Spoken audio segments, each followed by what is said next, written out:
with, we'll make buttermilk. For that we need warm milk and we add vinegar to it. You can even add lemon juice and give it a stir. Keep it aside. So again, like always, I'm teaching you one bowl recipes that's so easy to make and also very quick. So first, in goes our all-purpose flour, then the sugar, then the cocoa powder, baking powder and baking soda. Give it a quick mix.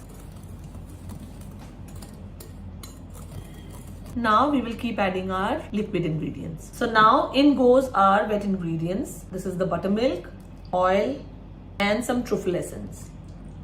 Give it a mix again. At this point of time, add warm water.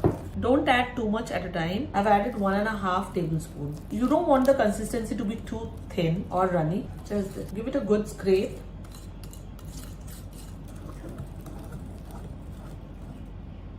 This is fine. And then the magic ingredient is our orange zest. So add it and give it a good mix. Look at this.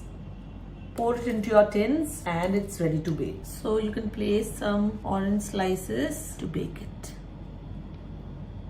So after baking, look how beautiful it looks. Look at the color. So your chocolate and orange loaf is ready.